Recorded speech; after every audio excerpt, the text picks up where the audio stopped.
talk more about this situation now with the Texas Congressman Lloyd Doggett. He's an excellent person to talk about this because he sits on the House Ways and Means Committee, which released these taxes today. Congressman, I appreciate you being here. I mean, what are the main things that you took away from your review of Donald Trump's tax returns?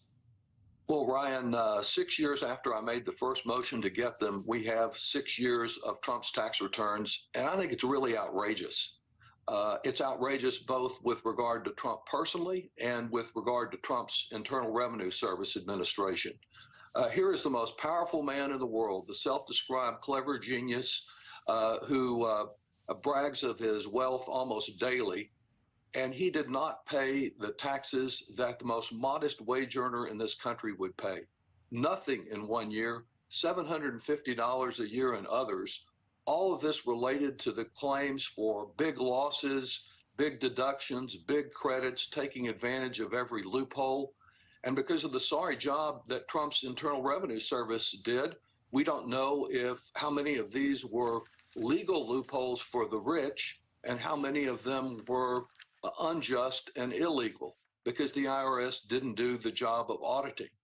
The largest of his losses is $105 million. And we did not see any investigation of that, nor did the Ways and Means Committee get those records. The excellent work that the New York Times did back in 2020 leads us to believe that that's probably related to the failure of his Atlantic casinos.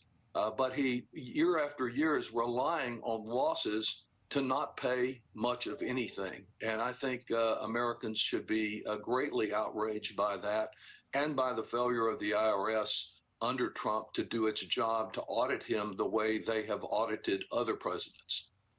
So, Congressman, I want you to respond to Republican complaints about this.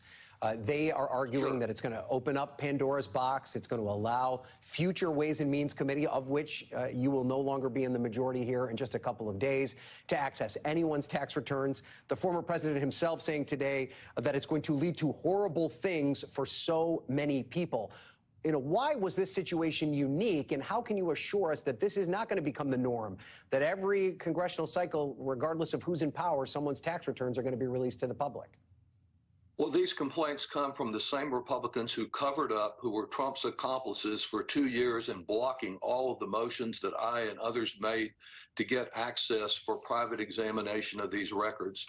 The President of the United States is unique. He is the most powerful person in the world. We have had a procedure to get just his returns and no one else's. I think that they're making excuses for their cover-ups and for their failure to examine thoroughly and carefully the failures that occurred here from a wealthy person who refused to pay his fair share of our national security. I don't think it need lead to any other investigation of others. But I stand ready to hear what they've got to say about that. If they're interested in more than political retaliation and true transparency, then I think we ought to look at it. We also need to look more closely at more than just the paper or the documents. That's all we have. No one from the Ways and Means Committee talked with anyone who actually did the audit. So there are many, many unanswered questions here that are worthy of examination, but I doubt that's what these cover-up artists really want to look at. All right, Congressman Lloyd Doggett, thank you so much for joining us on this important day. We appreciate you being here, and have a happy New Year.